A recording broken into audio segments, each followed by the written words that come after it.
Pati ko na ng good morning kanina umaga. Pero gusto ko siyang pasalamatan sa kanyang pagsama sa akin ngayong umagang ito sa pagharap sa taong bayan para ialay ang sarili para pumuli sa paglilingkod ng aking pong may bahay si Trina. Sa atin pong mahusay, matapat at matuwid na kinatawan sa ating House of Representatives, ating pinagmamalaki, Congressman Jimmy Fresnel. At sa ating pong magiging Vice Mayor Allen Ampaya. At ating pong hanay ng mga magiging konsehal, good morning po sa inyo.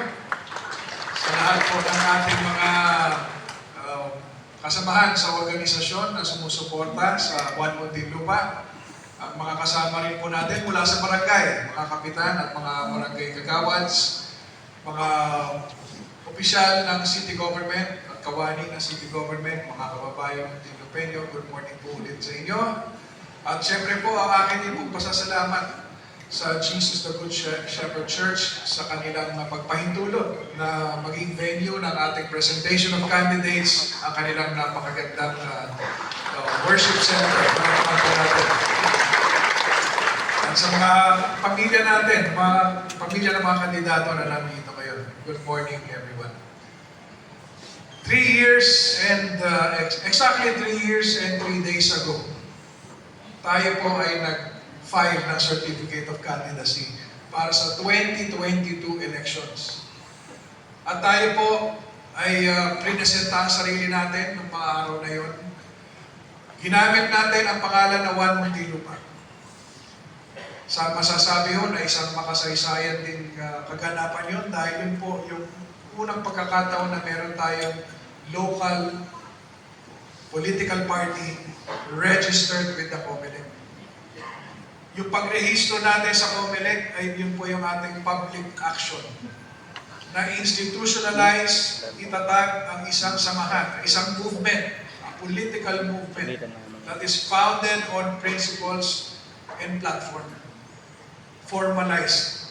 Dahil tayo po ay nag-file ng ating dokumento ng partido sa COMELEC, inihayag natin doon ang prinsipyo ng partido.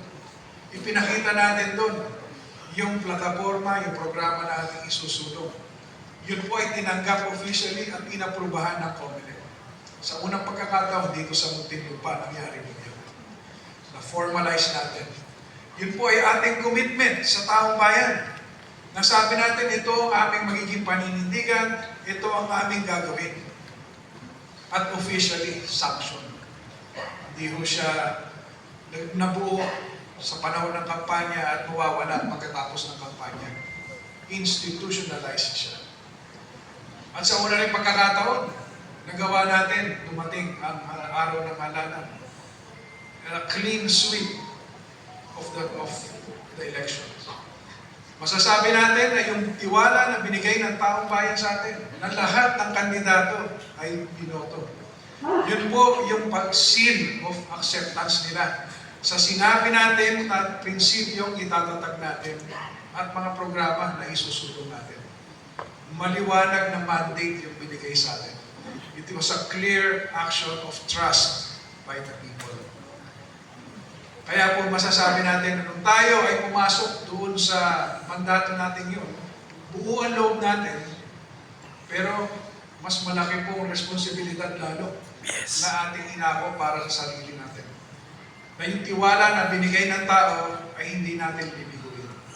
Yung kumpiyansa nila sa atin ay dapat hindi natin tatalikuran.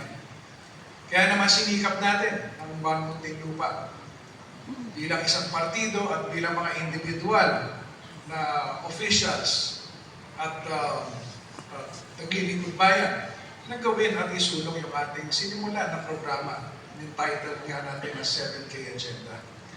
Kaya dyan ako'y nagpapasalamat sa atin pong mga kasama, kay Congressman Jimmy, sa atin pong magiging Vice Mayor na siya namang ABC Chair, umupo rin sa City Council at ang ating mga incumbent councilors sa suporta na binigay ninyo sa programa natin na isinusulong.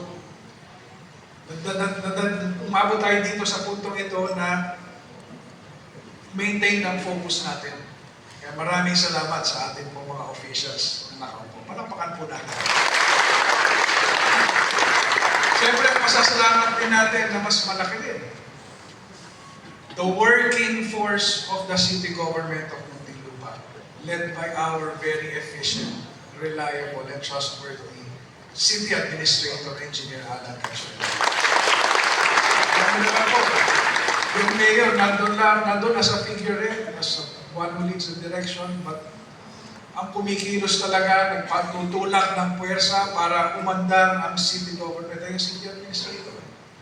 Kasama ang ating mga reliable department heads. Yes. Kaya naman po tayo, nagawa natin yung mga accomplishments. Kung tayo may mga natanggap na awards and recognitions, it's not just because of the mayor. It is because of the working force behind the mayor. So I would like to personally thank Engineer Alan Cachuela and all of our department heads and employees of the city government. All of those awards that we received are meant for you. Dahil kayo po ang talagang workers na kumilos. Sa atin po rin mga programa ng city government ay dinadaan din po natin to the next level of government ng ating lungsod, which is the barangays. Kaya nagpapasalamat din ako sa atin pong mga barangay officials, sa mga barangay chairman and kagawads. Dahil kung wala po sa cooperation ninyo, hindi natin may bababa down to the grassroots ng mga programa.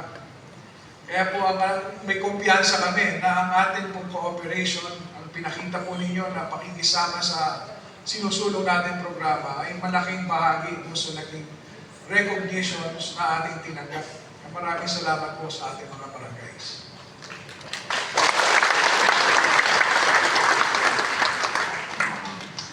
Two years, 3 months, and 3 days ago, nag-take oath tayo ng ating mga positions. So in those 2 months, 3 years, and 3 days, ako ay masaya na mayroong mga nakatrabaho na talaga namang kaisa natin doon sa mga sinusulong na agenda. Right now, maghahain na naman tayo ulit ng ating certificate of candidacy. Ihaharap natin ulit sa bayan ng ating sarili. May mga kasama tayong bago ngayon. At tayo yung maasa na sila rin, dahil sila ay tumindig at lumapit sa atin at sinabi, gusto namin sumama sa One Muntinlupa, ay magiging kaisa rin natin doon sa mga prinsipyo at plataforma o programa na ating sinusulong. Nag-introduce tayo ng mga bagay nang tayo umupo. Unang-una yung ating pong program of continuity. Ibig sabihin, yung magandang mga ginawa ng previous administration, we should